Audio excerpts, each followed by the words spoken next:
has three proposals that are being discussed now in Brazil. And there is this environment discussing the economy and the environment. We have seen what's happening in the USA and the different packages realigning the economy to this change and fighting climate change and in favor of the environment. This is a topic that is absolutely crucial for us here in Brazil. However, this is not a new topic. I'd like to remind you that since the ECHO 92, some principles have been agreed upon in that meeting held here in Rio de Janeiro in 1992. And the principles were of the polluter pays, which is at the very basis of any tax reform. And since 92, it was said that national authorities shall make an effort to promote internalization of protection costs of the environment and the uses of economic tools taking into account the concept that the polluter should pay for the costs of pollution. So this principle, which has been written so long ago, is still being discussed, and now is the time for us to put into practice here in Brazil this principle in a much more sound and robust way.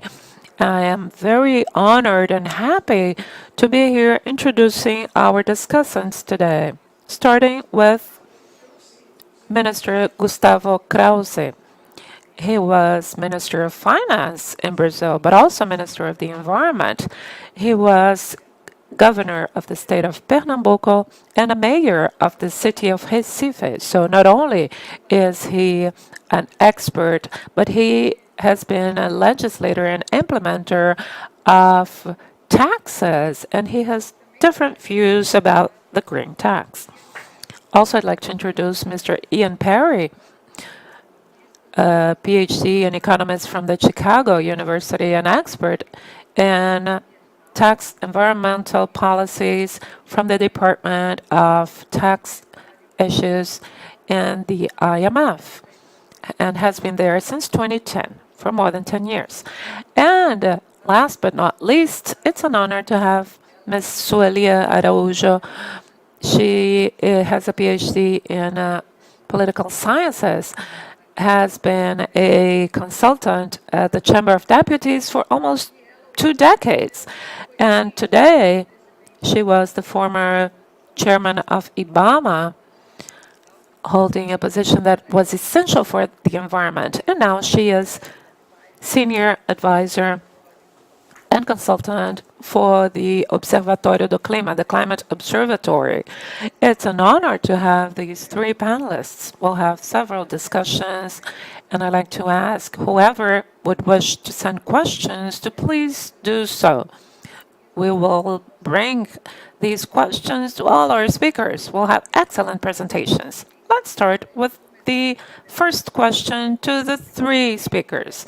The question is, why is it important for us to build a green tax reform in Brazil at this point in time?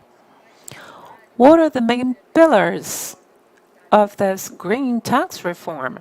I will start with former Minister of Finance, Gustavo Krause.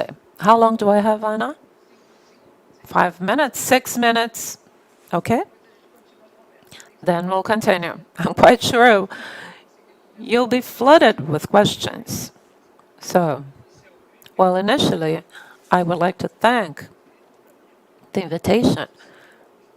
It is an honor for me to be part of this panel, part of this effort you are building next to such renowned speakers and lecturers. The answer apparently is easy. Well, the world has become unsustainable. The humankind has made this unsustainable. And this unsustainable world, after 200 years of a civilization that was an industrial civilization, this world has grown with the idea of progress that is totally erroneous, wrong, a linear idea where the economic growth was a commodity and thinking that natural resources would be infinite. Well, what was the impact? The impact is what we see. And we have a date, a symbolic date, 1972, Stockholm, where a voice came saying that the environmental issue is a critical conscience and a strategical purpose. That was a watershed.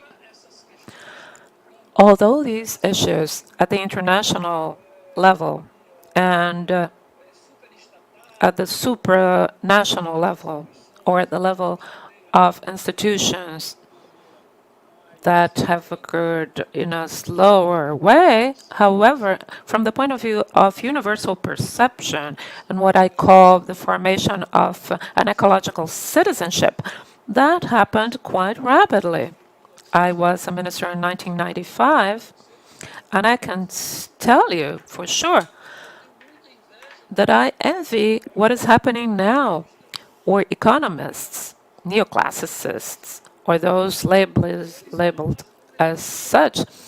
They include ecological economics and interdisciplinary topics and are encompassing a change of values from the point of view of the very conception of a different life, leaner, quieter, and a higher quality of life. So the world has changed.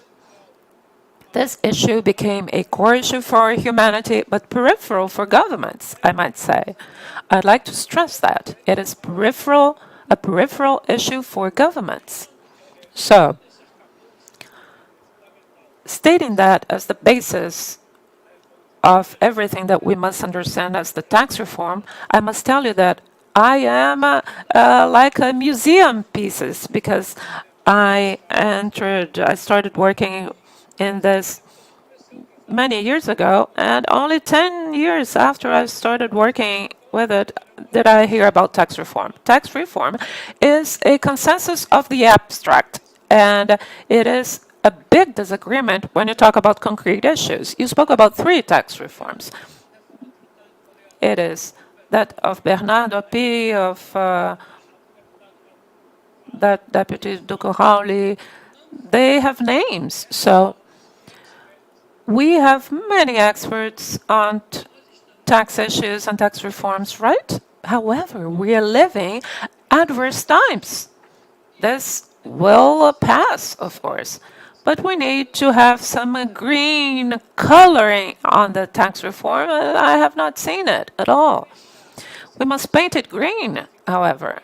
And to close the issue of the difficulty and how difficult it is, this tax reform, from the global point of view, I'd like to say there is an important pressure towards a technological, healthy green recovery, something which is sustainable. So I might say that Brazil is walking against this current. If the tax reform is very difficult from the distributive point of view, from the point of view of the insertion of mechanisms that will make this tax reform a bit greener, a bit more sustainable, then we need to talk about this. I might talk at length about this later if you wish. We might say that our party system has 28 different parties in Congress. So, we have a big fragmentation from the political point of view. If you wish to build a force in Congress that might make this feasible. So we need to consider what my political strength is in this country that is fragmented from the political party's point of view, because we have 28 different parties in the Congress. Some say they are green, and as a representative, when I was there, I could see they were not green at all. It is charming, and appealing to say you're green, but they were not green at all in practice. So experiences are there for tax reform. We know what the bases are, the foundations are, the principles are there. But without wishing to be pessimistic, because there are other aspects like renewables sources of energy. And by the way, our oil is coming from the sky. It is sun and wind. It's not coming from the earth. That's my optimistic side, okay? So we need a tax reform, that's for sure. And then let's try and put the pieces together of whatever we can find of a sustainable tax reform. That was an excellent beginning. Thank you very much. I'd like to remind you that Minister of Finance Krause was the one who signed the declaration asking for a convergence, showing the relationship between the economy and the environment and this green recovery. So I would like to thank you for that. So you brought very important topics, and let's now give the floor to Ian. Ian spoke about Brazil going against the current in the world. And this green tax reform, you're working in the IMF, and you've seen other countries, so please talk about it. What do you think? Can you share my slides, please?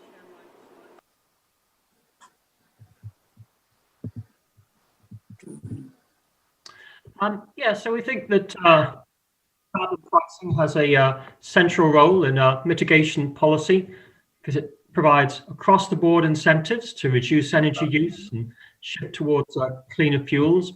It's cost-effective. It provides the critical price signal for redirecting new investment towards clean technologies, raises revenue. It can generate domestic environmental co-benefits like reductions in air pollution deaths, and it can be administratively straightforward. But it is critical to get the basic design details right. Ideally, pricing would cover the power industry, transport, and building sectors. Ideally, the emissions price would be predictable and rising over time to promote clean technology investment. And ideally, would use most of the revenues in a productive way, for example, to lower the burden of taxes on work effort and investment, or promote productive investments for sustainable development goals. So we think that carbon taxes are a natural carbon pricing instrument. They provide certainty over emissions prices. The revenues go directly to the government, and they can build off existing fuel tax collection procedures. In principle, emissions trading systems can have similar benefits, but only if they include price stability mechanisms like price floors and if the allowances are auctioned. And to date, often trading systems have been confined just to the power and industry sector. Next slide, please.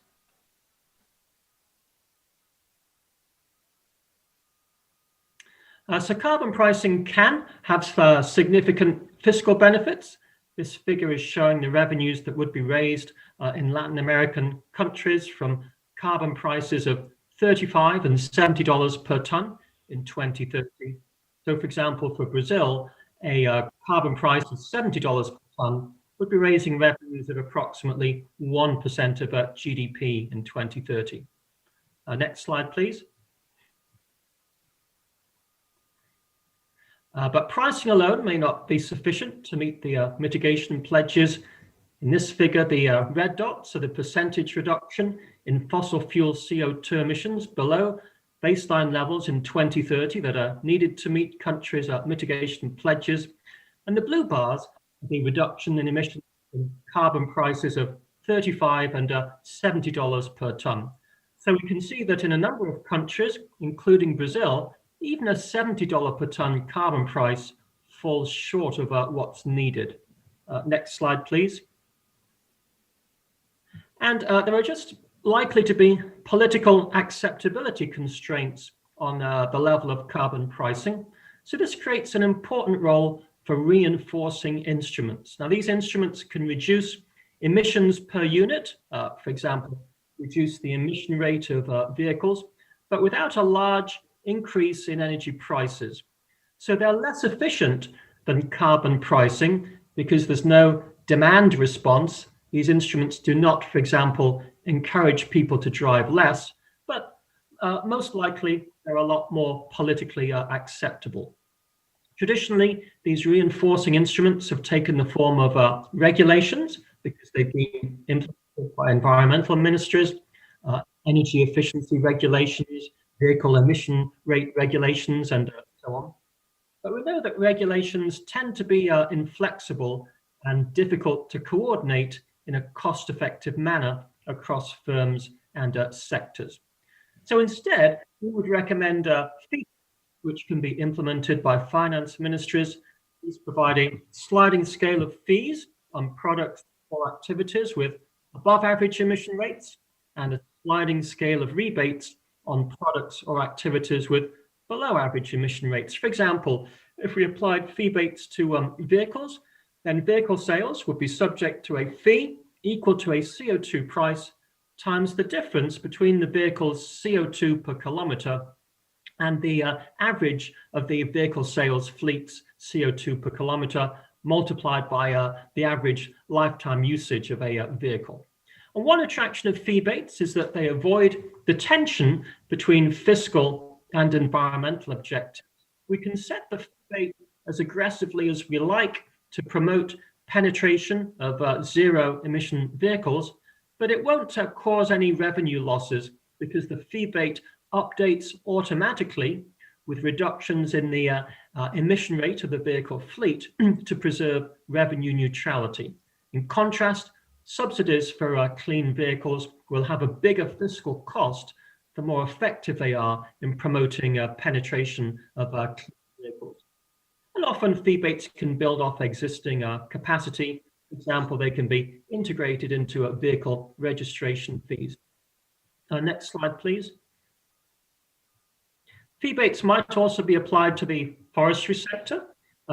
Landowners at the forestry agricultural border might be subject to a fee equal to an annual rental payment, which is just a CO2 price times the interest rate, multiplied by the difference between the amount of carbon that's stored on their property in a baseline year and the amount of carbon that's stored in the current year.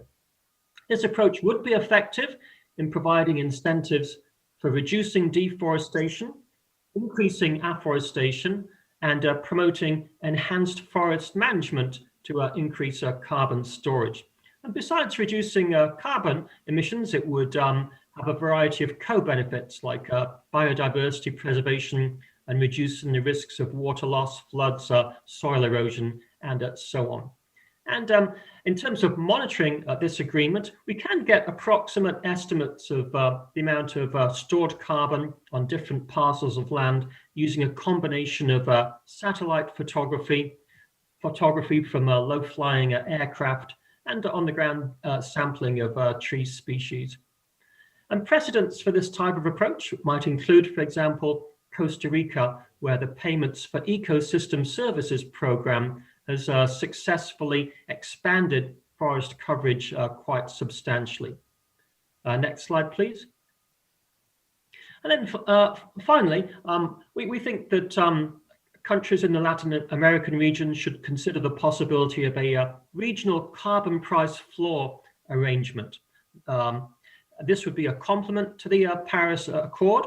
It would make sense for countries that already have pricing to take the lead on this, like Argentina, Chile, Colombia, and Mexico.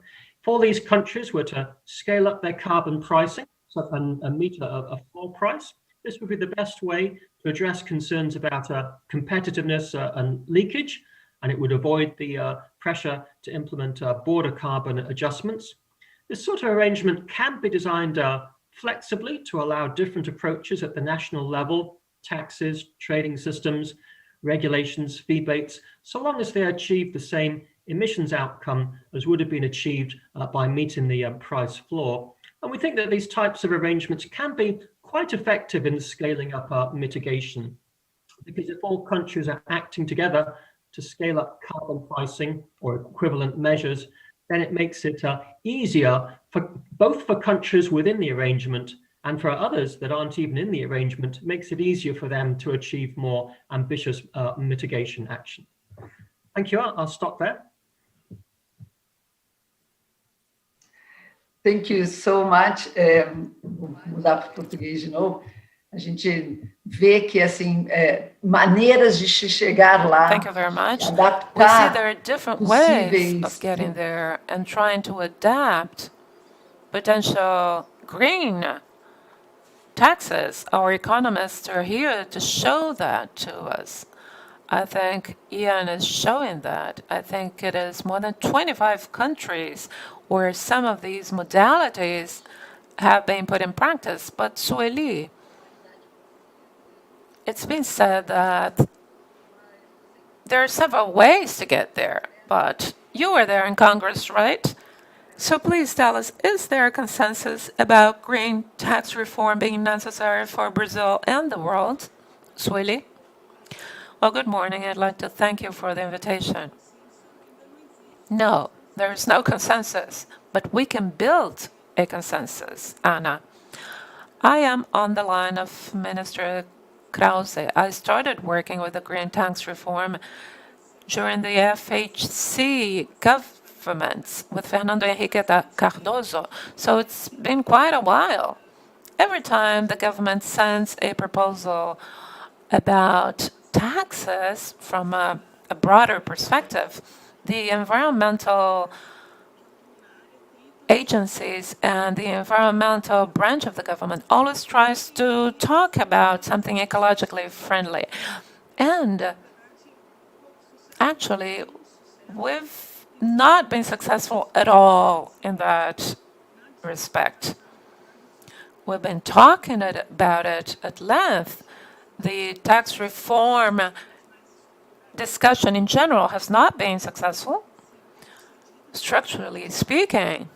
But anyway, this whole process, which has been there for more than 2 decades, has showed us some lessons learned. What are they? Well, we've always tried to propose very practical things, like a device which will provide subsidies to renewable energies, or something which will include subsidies for recycling.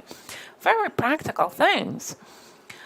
Whereas now, during tax reform discussions, we are discussing more broadly, trying to be part of the structural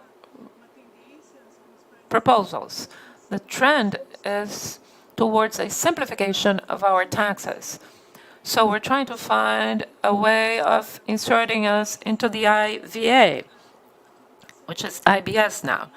How can the green tax reform be there if the idea is not to provide subsidies, if the idea is to simplify? So, Anna, a group was formed with different NGOs led by the IDS and others like ICC, the Observatory do Clima, and others. And in the end, we have 9 different proposals open for public discussion. We have a website which can be accessed. Está faltando verde, which put them into practice all the time. They're on the law. They say economical instruments, on the forest tax, on the waste management the law it is, but it's not put in practice, although it does exist in the legislation. And that is because the tax issue is not well resolved. So this is something that is very important for us to manage to approve, at least part of the proposals. The group of NGOs working on these 9 proposals, no, the 9 will not be accepted, but at least the most structural ones should be. We do hope so, at least. Thank you, Sueli. Of course, it would be nice to have a look at the 9 proposals. I do recommend that you have a look at the website. They are very fine-tuned, and these proposals show a sign of where we want to get. Tax reforms bring social impacts, right? They are economic indications of where we want to get. So I'd like to go back to our Minister of Finance, talking about economic indicators.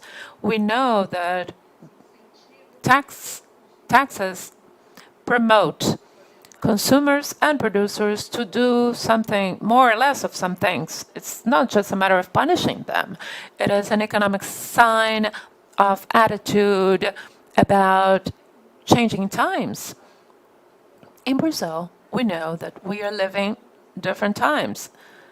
The Brazilian accounts are more and more in the red, even more so after the pandemic. So what are the indications? What are the signs brought not only in by the tax issue, but by subsidies, exemptions, and tax breaks, and tax credits? We've heard today that tax breaks were given to ICMS, to diesel oil, and natural gas. So this goes against the current. We're talking about a green tax reform, about potential carbon taxes, and at the same time, we're providing subsidies that show exactly the opposite. So can you comment on this, please, and how we can align these and cancel these wrong subsidies?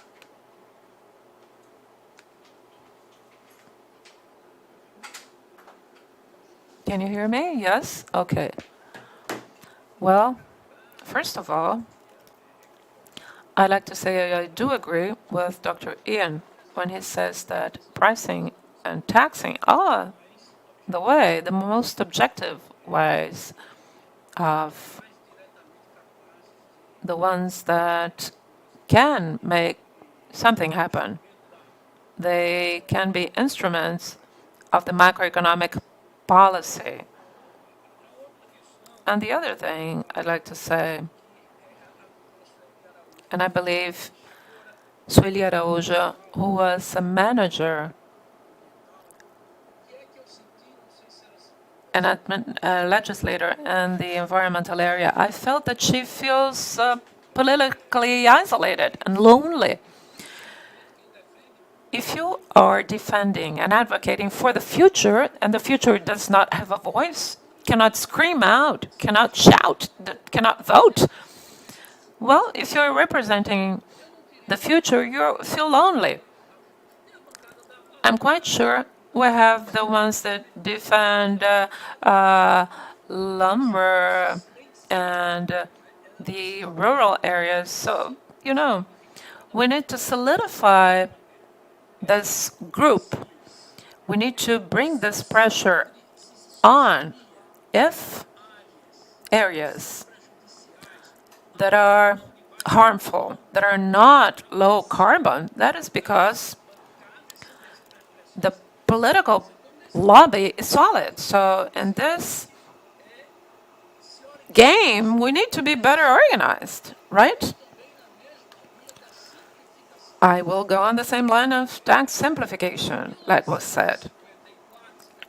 In 1954-55, Professor Augusto Becker called Brazil the country of crazy people. It was Augusto Becker in the 50s who said that. So this is a piece of data just to say how I agree with Dr. Sueli. She is a mixture of suffering and patience, right? And that is why she managed the IBAMA and I managed the Ministry of the Environment. We were both under brutal pressures. Dr. Ian, Brazil, we have on our shoulders 34% taxes, right? And we spent 5 months working. We work over the year, 5 months of the year, just to pay our taxes, If you talk about increasing taxes, just leave, just forget it. You won't make it happen, because people already have too much taxes on their backs. We, Brazilians, the business sector, they spent 2,000 hours to be able to collect taxes to be paid. So to find out about that. So it grew from 24 to 44%. That's the tax burden. So you need to watch out when you start talking about changes in the low carbon economy and bioeconomics. You need to be very careful in talking about these instruments without having this make people think that we are going to increase taxes and not rather than simplify it. So these are the two things we need to take into account. So together with the issue of taxes, pricing, and as Ms. Sueli said, talking about a conceptual point of view, because I know, right? I know the 9 proposals. They are feasible, they are practical on one side and principle on the other. Work with CID? Well, work with CID, okay. But we need to consider that we are going to deal with forces that are based on 100 years history. We are going to go against those who represent fossil fuels. That's an unfair fight. That's a huge fight. We need to be strong, be well organized, as we are now. There's a brutal difference. You, as the ex-chairman of IBAMA and consultant at our National Congress, you know that society today is the major stakeholder, the major player in this fight regarding an economy, a low-carbon economy. So it will not be in the Congress that we will have a tax reform. It is outside in, right? Politicians only act under pressure. I was a candidate once to a majority position, and I asked my marketing expert, there is no word here about the environment. And he said, oh, well, the environment will give you no votes. And I said, oh, come on. Then pack your bags and leave. You're no longer going to be my marketing expert in this election. Because that's what we see in qualitative surveys. We need to be aware that this is a fight that needs to be fought at the root, taking as simple measures as possible. And this was my contribution, right, in the second round of questions. Excellent, thank you. We'll go in more and more. Ian.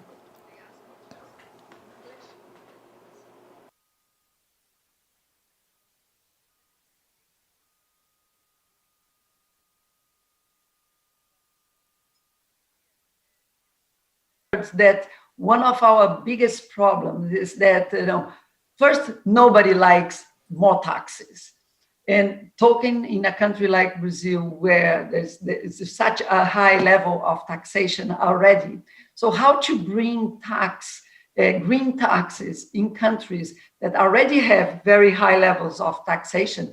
And this, what was just put by the minister, that taxes are never popular. Green taxes are also not popular. So how, in your experience in other countries, have politicians dealt with the unpopularity of taxes in general and green tax in particular? I would just translate here. Então, eu perguntei para ele como é que os políticos nos outros países têm lidado com essa impopularidade, logicamente, de criar novos impostos, e, em particular, com a impopularidade de...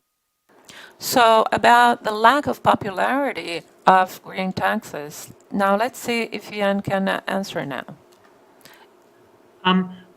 Well, it's important what you do with the revenues from the environmental tax reform.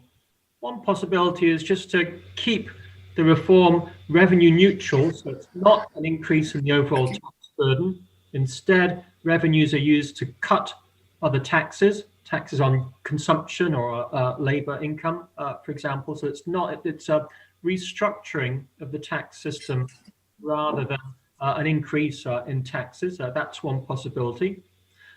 You have to look carefully at how energy prices are in Brazil relative to those in the region.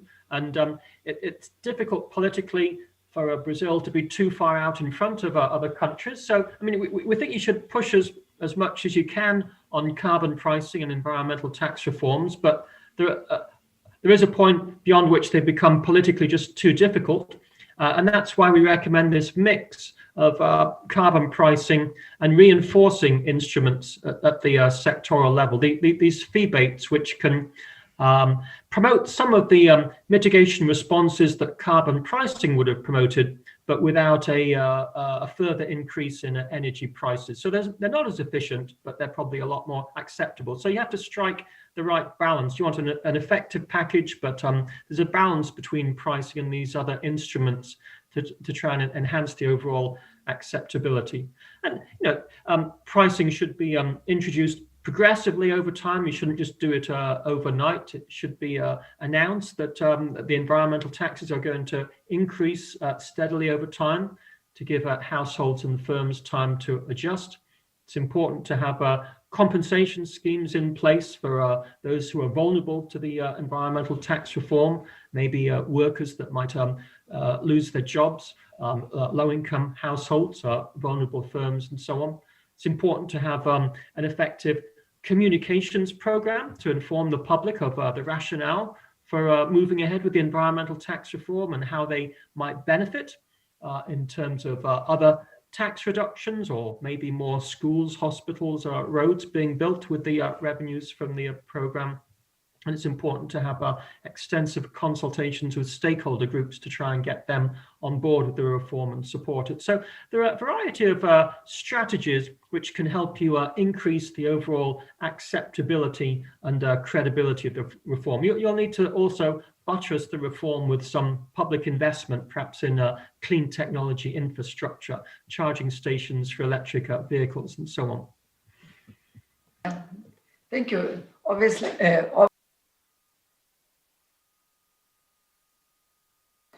Thank you very much, Ian. Of course, we need a plan.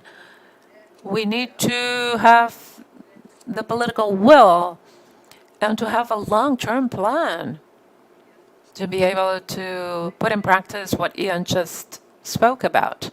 Well, Sueli, we are receiving questions about our audience.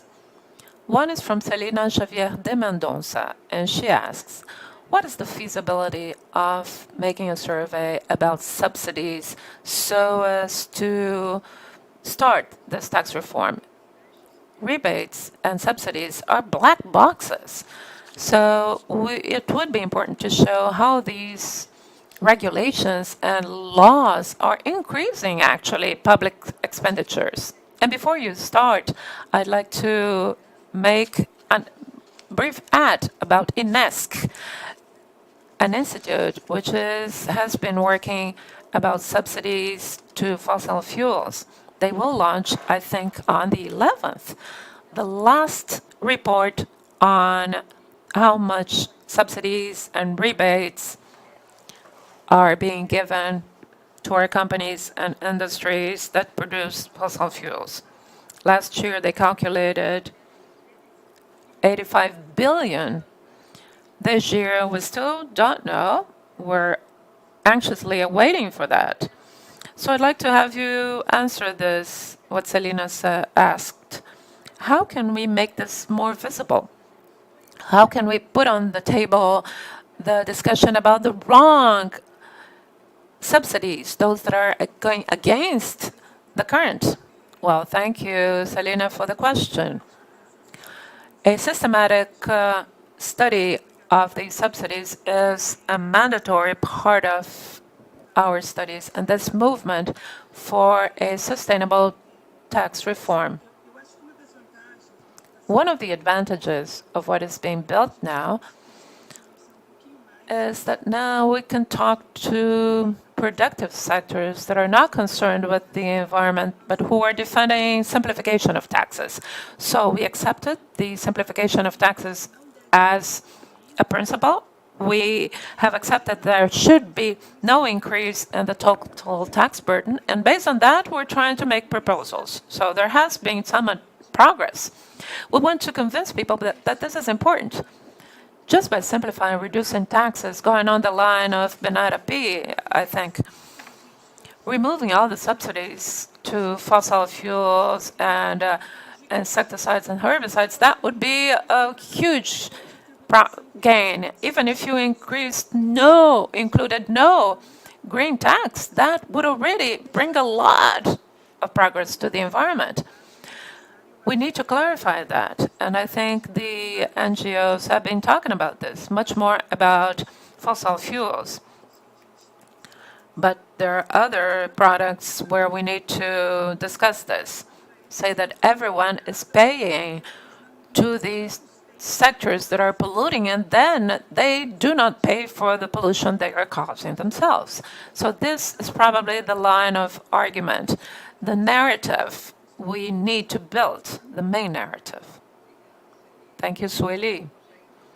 I will now ask a question, another one to Minister Krause from Carolina. And she is going on the same line you suggested, the clean file. And she asks, is there something similar that could be done with the green tax? Sueli mentioned this, talking about some consensus about simplification and non-increase. What are the other suggestions you would have so that an outsider would be able to understand this more clearly, so as to build a consensus in our society and then in Congress, so that we can walk on and be on the right track? Well, thank you for the question. Before I answer that objectively, I'd like to stress something Mr. Parry mentioned, which is communication, right? Communication is a core issue here, as Mr. Parry said. Social communication and political communication. This needs to reach our citizens, our voters, so they understand how that affects him or her as a citizen of the world, as a citizen of Earth, as an ecosystem citizen. This must be done in a very clear way. So the second question, the second issue I'd like to stress is that Brazil is a fictional federation. It's not a political federation, but it may become an environmental federation. It was born as an environmental federation with competing states, but the global think global and act locally, this is not a mantra. This is a commitment, right?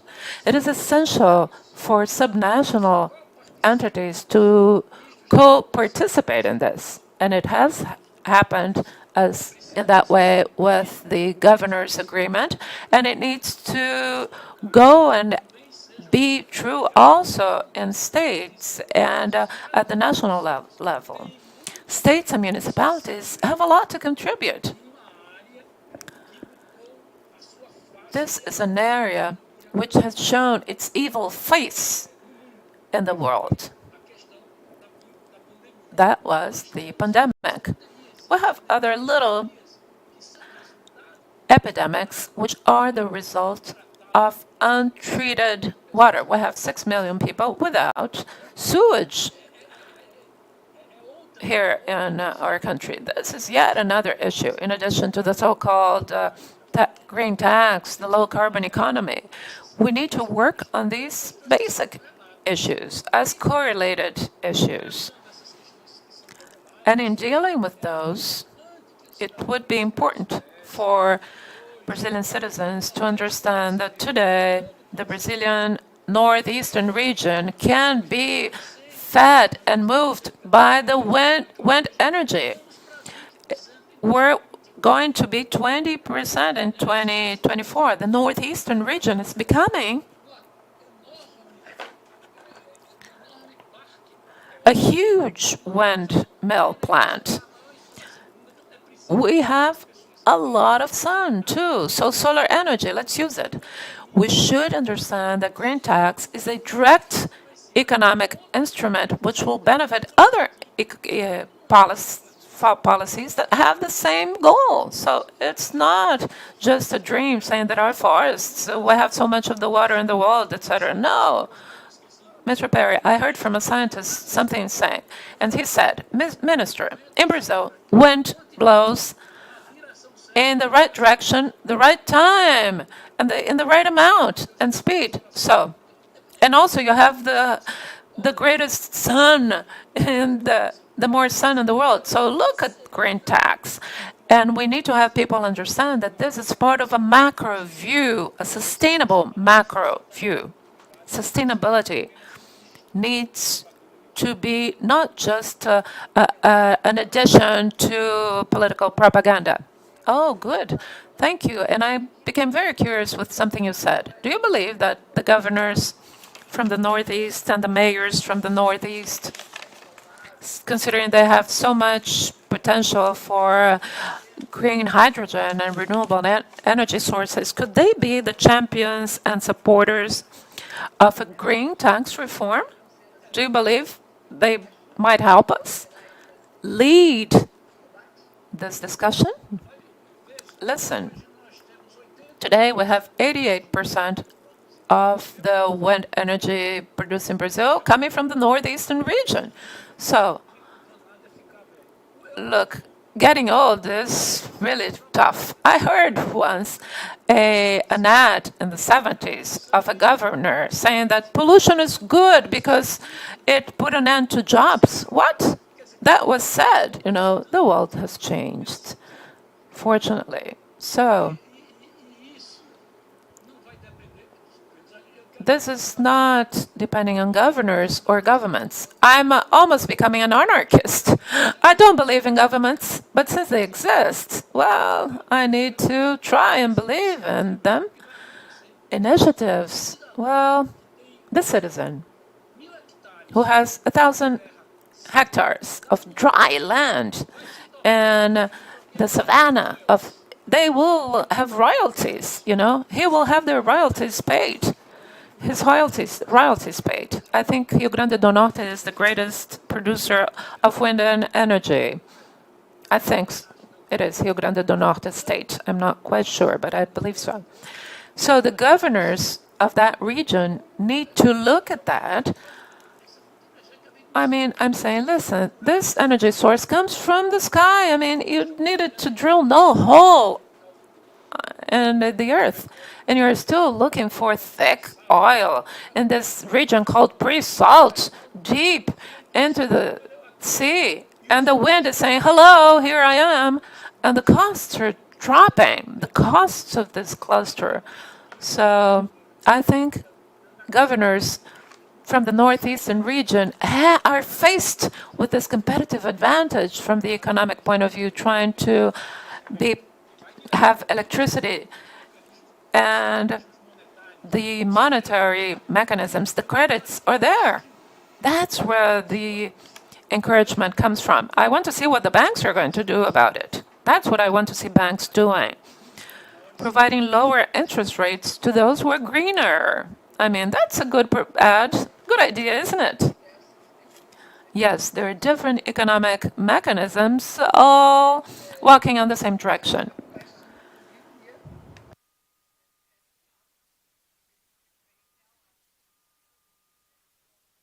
Is proposing, or at least discussing, which is the carbon tax in the frontiers.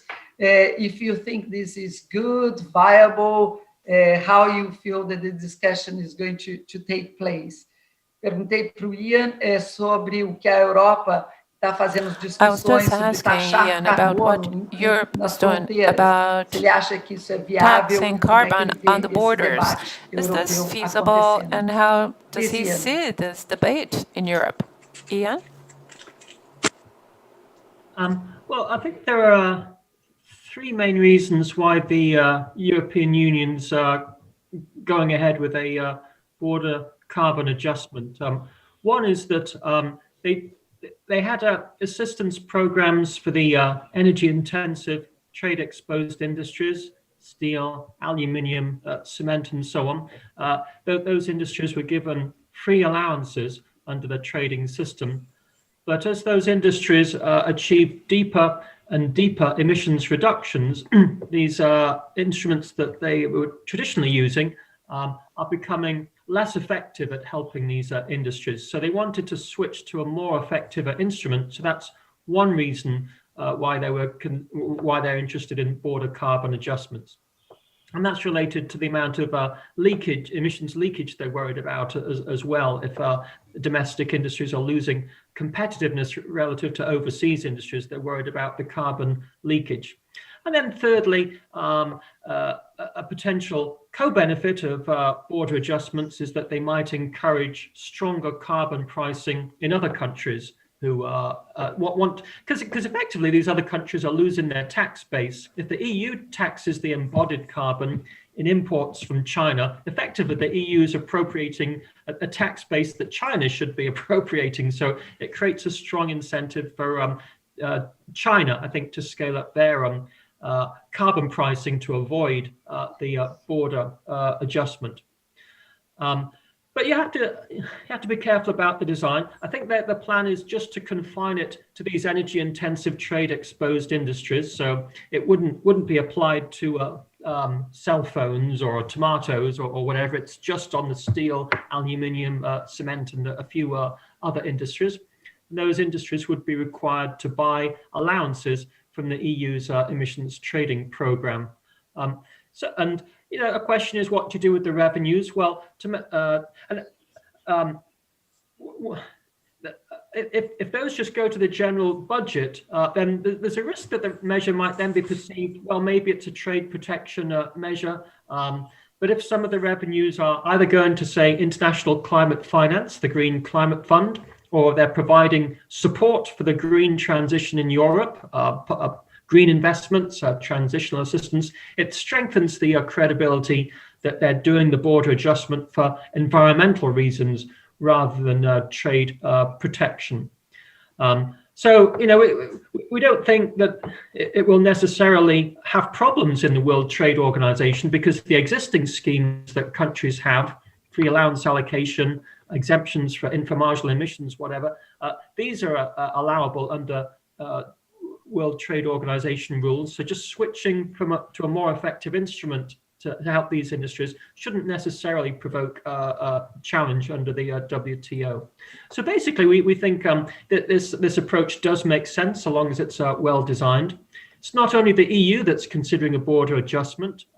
In the Joe Biden's proposed climate plan, they have a proposal for a border carbon adjustment. The UK, as it's rethinking its climate mitigation strategy following Brexit, is also considering a border adjustment. So it's becoming a big issue around the world.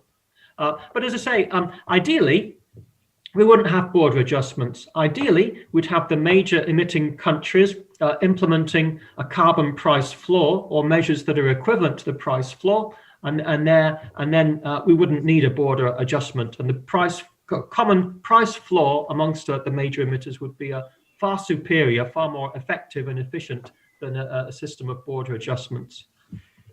No, very interesting. And in your answer gave me the lead to ask one more question that has come from our viewers here, from Célia Aparecida Paulino. And she asked, if you think, and I think you alluded to that, if you think that the results of the US election would influence how countries go into the green economy and obviously green taxation as well, if you feel that the results will have a major influence. Eu perguntei para ele se ele acha que o resultado das eleições americanas de hoje, if he believes that the results of the US elections today will affect how countries link the economy and the green tax. Ian? Yes, I mean, there's no question that because the United States has done nothing on climate change. In fact, it's been undermining the modest climate change regulations they had in place. There's no question that that has made it more difficult for other countries to scale up their mitigation. Whether it's Canada and Mexico, it makes it a lot more difficult for them to scale up action if the US is not doing anything. But it also makes it more difficult for the EU, China, and other countries to scale up mitigation. So if there's a complete change in the United States and there's a Biden administration, then that'll be a complete sea change. Biden administration has made a pledge for carbon neutrality by 2050. And would then have a series of intermediate emissions targets, and then would flesh out a set of policies designed to meet those intermediate targets. So that would have, I think that would have a huge knock-on effect around the world, because it would make it so easier for other countries then to follow with aggressive mitigation. So so it's potentially very exciting and could be a game changer, I think. And it's coming at the same time as all these other major emitters are adopting quite aggressive carbon neutrality targets. Admittedly, they're for mid-century, but we've had China, Japan, and Korea all come out with carbon neutrality targets for 2050 or 2060 recently. So there's a lot of, I think a lot of momentum's building. Well, yeah, vamos esperar. Well, let's wait anxiously to see what will happen. I'm quite sure several people are voting and watching. So for those of us who are working with the environment, we're all anxiously waiting for the results. We know how about the influence of President Trump upon our own president, and Bolsonaro's environmental policies, or lack thereof, I might say.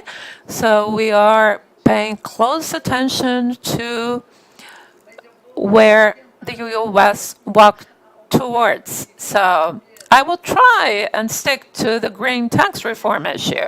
I have a question here to you, Sueli. You are paying close attention to what's happening in Congress and the three proposals. So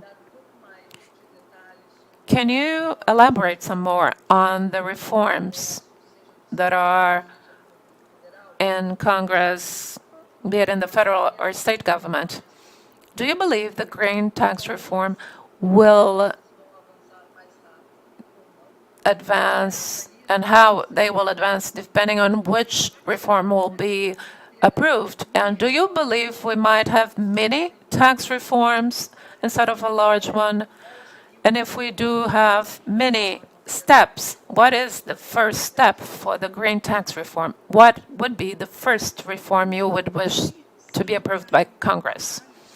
Well, without going into detail, the government had spoken about the tax reform as being a key issue for the second semester. This has not happened in practice. And what we heard from the executive in its recent communication was far from a more structural tax reform. The Minister of Finance was talking about creating a new CPMF. So they talk and talk and talk, and regarding the value-added tax, they said, well, some states are reacting against it. Let's try and talk only about federal taxes. And now they stopped discussing even that.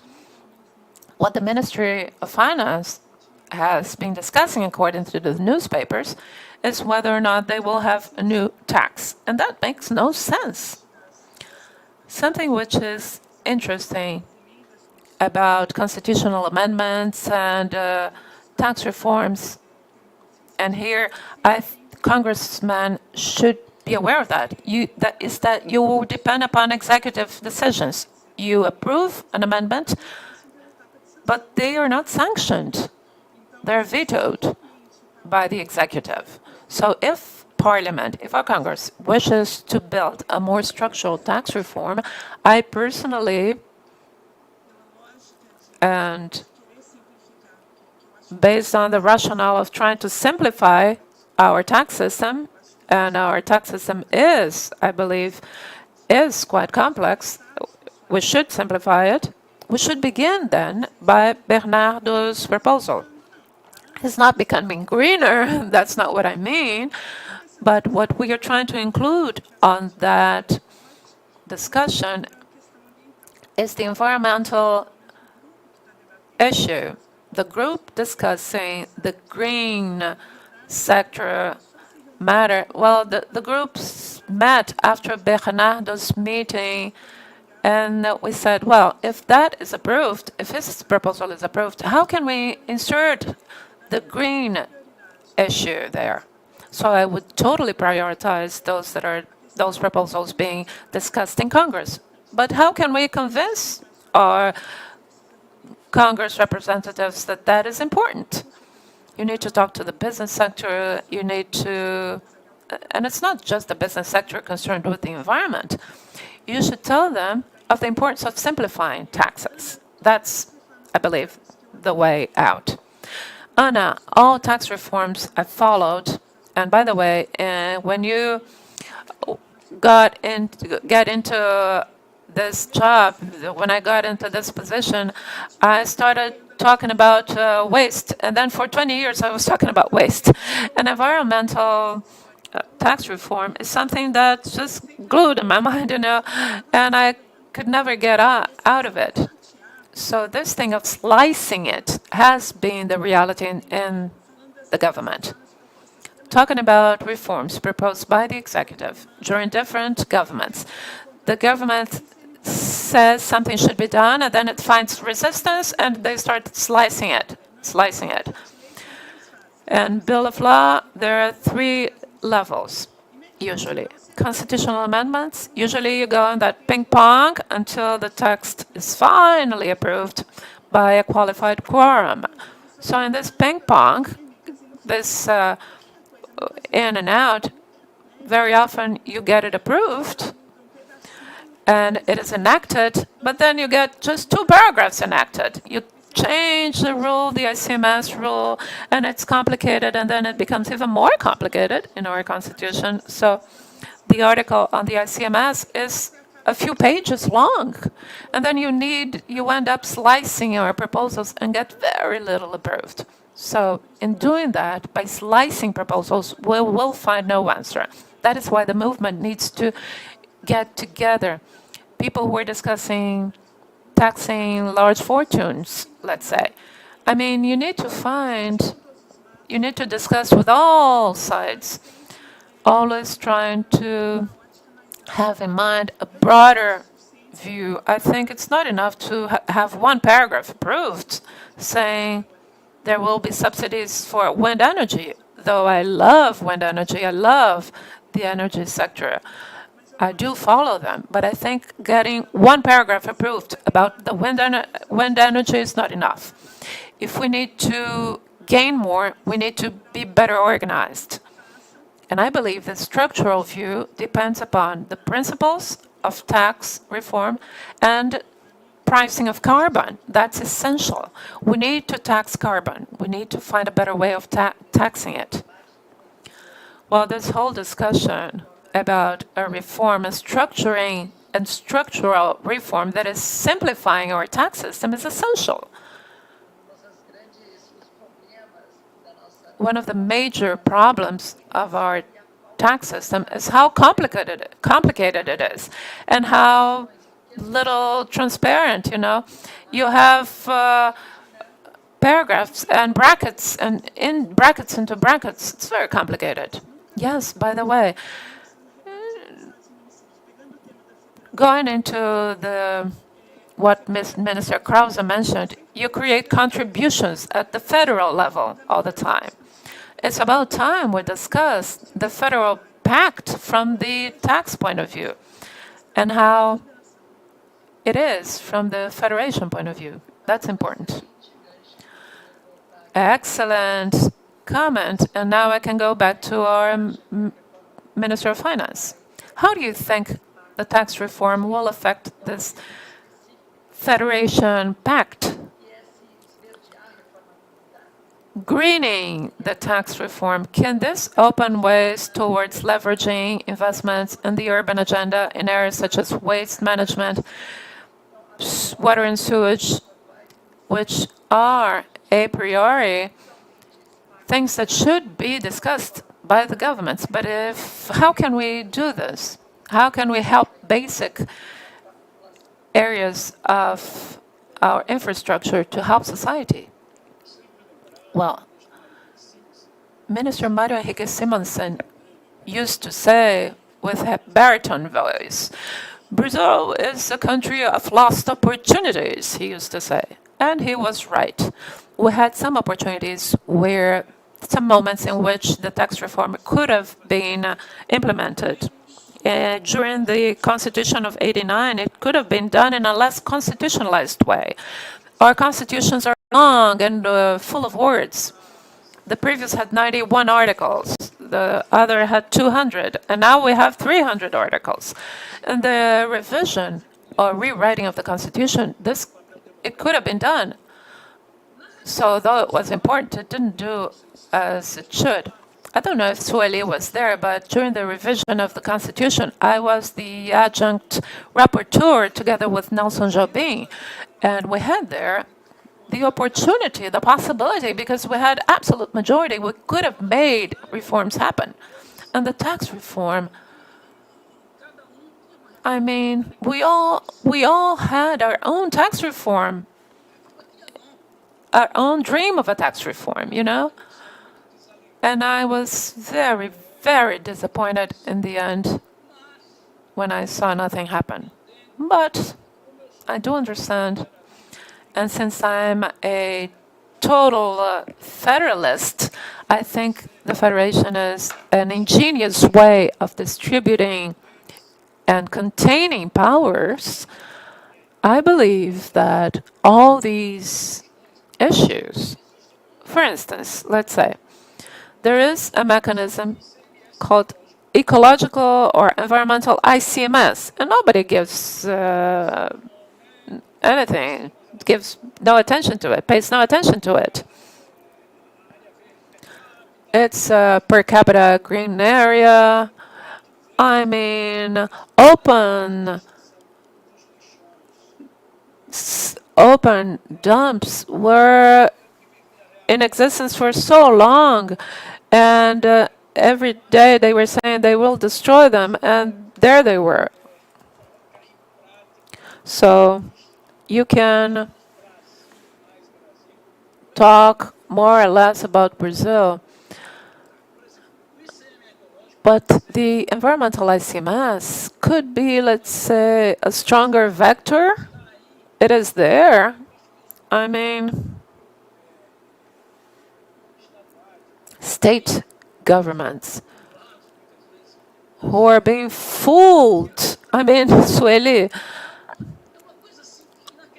it's unbelievable. Instead of naming it tax, you name it social contribution. Come on. Just so that you do not share taxes, whatever is collected from those taxes, with states and municipalities. Come on. It is a tax. It looks like a tax. It acts like a tax, but it's named contribution. Oh, come on. Subnational entities, states and municipalities, need to understand that the union is a legal fictional entity. And as long as Brasilia, the federal district, is that huge, monumental site with dozens of ministries, and states and municipalities are weak and are doing protests to get some money, then it will be tough. It will be impossible to politically manage this country. I don't want to talk about the civil war that happened to consolidate 50 states in the US as an example, but our federalism was an invention signed by Rui Barbosa. I mean, it's fictional. The studies might be closer to citizens so as to put things in practice. And Swilly will probably shouldn't. I'm going to ask questions, okay? Let's pretend I am the audience. The money coming from this law created in 1998 about environmental crimes. Where's the money collected from that law? From Pernambuco, I don't know where it is. Environmental compensation law. The law for environmental crimes, it decriminalized illegal acts so that you would compensate or mitigate it, mitigate your failure. So it decriminalized it. I mean, so where's that money? Where is that money, Swilly? The money from this environmental compensation? Is it invested in environmental projects? So states and municipalities might be very interesting mechanisms for restructuring. Otherwise, just to conclude, our economy will lose competitiveness in the world, The Minister of Agriculture is there. If you say something one day, the next day she'll be talking to the Arabs to solve the issue about exporting meat. I mean, the more our economy is green and sustainable, the more competitive it will be. Thank you, Minister. I'd like to go back to Sueli.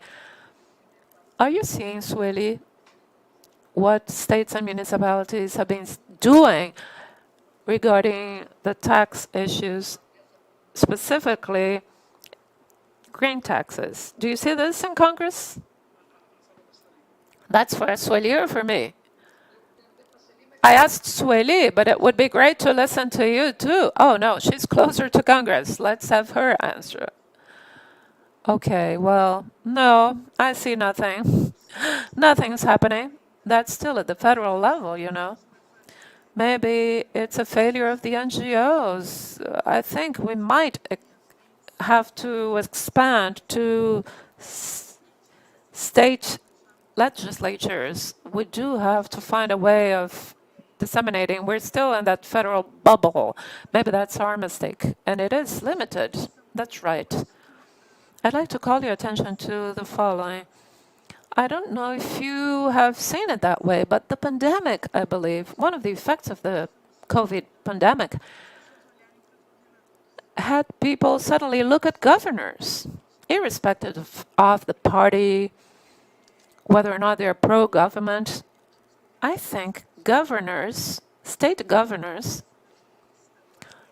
the state debts have been rediscussed. If you go and talk to municipalities, suddenly nobody was talking to governors. That was the past. And now, the governors were not really being addressed. So if this whole tragedy had any positive effect, I believe on the line of Minister Krause, I do believe the heart of a federation is the states, and citizens should address their governors to get action. So I believe in that respect, the pandemic helped the governors come back to action, and I believe state governments are certainly being more consulted with. So that's important. About the question asked by the minister, we do have some resources coming from the law of environmental crimes, but the conversion of fines into environmental services has not been happening now. During government Temer, there was a decree, and I was the leader during that government. I was leading the meeting about those being fined for environmental crimes. We prepared then a bid for the revitalization of the São Francisco River and projects to support small farmers in the Low Parnaíba. And, there are many objections now by Minister Salles, and he blocked all these proposals from January 1st, During the first call, we had the possibility of 1.1 billion reais for environmental projects, and you know how much that what that represents. And he put an end to it. It's a matter of sitting down and crying because there's no money left. So only at IBAMA has more than 40 billion in unpaid fines that could have been converted according to this process. The government didn't extinguish or put an end to this system, but just put an end to it, interrupted it. In the Northeast, we had projects in Minas Gerais are the riverbeds, but the projects were all aimed at the Northeast because the federal government is never looking at it. And it was a pity. It's a pity. It's a pity. I was working in IBAMA in the past, and that is the thing that makes me cry the most about the current Minister of the Environment, because he put an end to this conversion of fines into environmental services. It hasn't been extinguished, but he interrupted this conversion for the moment. It's a pity. Yes, these are strong political signs, right, of the direction they want to get at. If it's not implemented, if it exists only on paper, it's of no use. Well, we're reaching the end, and I have a question to Ian. I believe translation is working, right? You can hear. So, Ian, once again, going back to tax rebates or exemptions and subsidies and the support to the oil and fossil fuel industry. As we said, in Brazil, while we are discussing the tax reform, we still have a lot of incentives and rebates, and that is quite the opposite of what we would wish to have in a green economy. So the question is, how do you see this happening in the rest of the world? Subsidies to fossil fuels, are they decreasing or not? Do you see less incentives to fossil fuels? How are different nations dealing with the canceling of such tax rebates or subsidies to fossil fuels? There's been some progress on energy subsidy reform in the major energy producers. We've seen movements towards liberalization over the past few years in countries which might have seemed unimaginable 10 years ago. We've seen price liberalization in Saudi Arabia, for example. India's liberalized prices. A whole number of oil producing countries have moved towards more liberal prices. So the sorts of subsidies that we keep track of, I think they've nearly halved. That's the difference between undercharging for supply costs mainly due to governments holding down any prices of oil and natural gas domestically below their international prices. So those sorts of subsidies, we have seen some progress. So that's good. But that's and of course, that's the first thing, to make sure that we're not subsidizing production, that prices are at least reflecting supply costs. And then the next step is to make sure they reflect environmental costs as well. And the subsidy from undercharging for environmental costs is dramatically larger than the subsidy for undercharging for supply costs. So that's where most of the action needs to be. I should add that in terms of subsidies, they're mostly for oil products and natural gas. Nobody really subsidizes coal very much, if at all. So that's at least good from a climate perspective, because coal is by far and away the most carbon intensive fuel.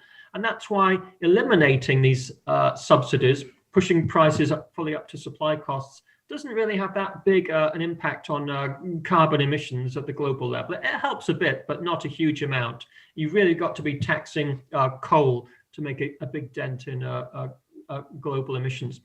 But would you recommend the same sorts of strategies as for carbon pricing, as for energy pricing reform to enhance the overall acceptability, having this communications program, stakeholder consultation, make sure you use the revenues in a transparent, equitable, and productive way, have assistance programs for the most vulnerable groups, and so on. I do believe that we do subsidize coal in Brazil. I'm not an expert in our production and use of coal. Desculpa, estou falando em inglês, vou voltar para o português. Eu acredito que a gente aqui no Brasil, a gente tem pequeno... I believe, Ian, that we have a small subsidy for coal as well, although our coal production in our energy grid is very, very small. I don't know if Sueli or the minister have more detail about it. We might get more detail about this later. We're reaching the end, so I'd like to have your final comments. Looking at the green tax reform, if we were to leave a final message, be it to Rodrigo Maia in Congress, the President of Congress, about what he should do with the green tax reform, of how important it is for Brazil to have a concrete action today, looking forward. So for 3 or 4 minutes, can you give us your final comments? Let's start now with Sueli. I think the message for the President of Senate or House of Legislatures is that they should not be hostage to whatever's done. There are several initiatives involving constitutional amendments. So, gentlemen and ladies, it is about time that we should have some confidence on the green tax reform. Please be confident and let us help you. Great message. I do hope some of them are listening to us. If they're not, we'll make sure they get the message. Ian? If you may, your final comments, please leave a message to our Brazilian authorities. What message would that be regarding the green tax reform? Up to a point, to the extent the government needs revenue to finance the government, it's better to raise that revenue from taxes on activities that harm the environment, taxes on fuels and so on, rather than taxes on work effort and capital. There's a balance to be struck, but we really need to be looking at these reforms of the tax system, so we're taxing fossil fuels more and labor and capital less. That's one message. And then just another message is that I think, if anything, the economic crisis has strengthened the case for moving ahead with carbon pricing, in the sense that a lot of governments now are promoting investment to get economies restarted and recover. And it's essential that new investment is appropriately allocated across clean technologies and other sectors. And to do that, we have to have the right price signal in place. So that's why we think it's even more timely now to be phasing in carbon pricing. And it also generates this new revenue source, which you can use to avoid the need to raise other taxes. Great. Muito obrigado, Ian. E agora, Ministro Krause. Thank you very much, Ian. Now, Minister Krause. I would tell the authorities that my message is much more symbolic than real. Brazil has an environmental origin and destination. That is why its name is after a tree. Brasil, pau-brasil, is a tree. So that is its origin and its destination. It may become the largest environmental power in the world, considering our availability of natural resources. Brazil may become an important stakeholder and player. Origin and destination.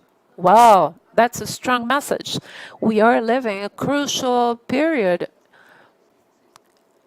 in history, your messages are quite clear. We need a structuring and structural tax reform that will start by its simplification in Brazil, as Krause and Sueli said, by making transparent what is investment and what is not, that emits clear signs of what it is doing and where it wants to get. We have a destination, and our destination must be green. Humanity, or humankind, is asking for that, is demanding for that.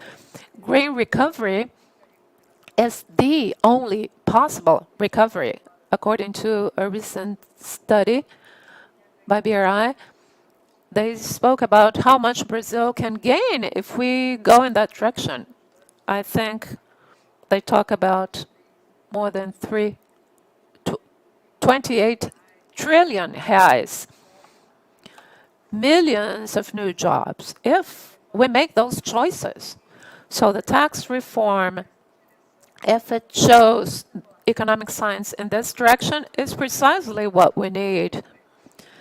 This is a reform that is coming from outside inwards, as our panelists have well said. And we need to discuss that with civil society, with these excellent economists who are studying about this. We have environmentalists and economists working together. Now let's have governors and mayors join in the discussion. Communication is essential so that the population at large will understand the benefits from this. So let's think about a tax reform that won't make it more expensive for our voters and taxpayers to live, because the tax burden is already huge. So thank you, Gustavo Krause, Sueli Araújo, and Ian Parry for spending this hour and a half with us. I'd like to thank everyone from a collab who helped us. This is an initiative by Convergência pelo Brasil, Convergence for Brazil, trying to bring to you topics of interest about economy and the environment through the leaderships of our former ministers of finance and presidents of the central bank. We'll always have national and international renowned guests to provide their talks and comments. And here we are, awaiting anxiously for elections in the US, which, as we know, will affect not only Brazil, but especially worldwide on the topics we just discussed. Thank you very much. Have a nice day.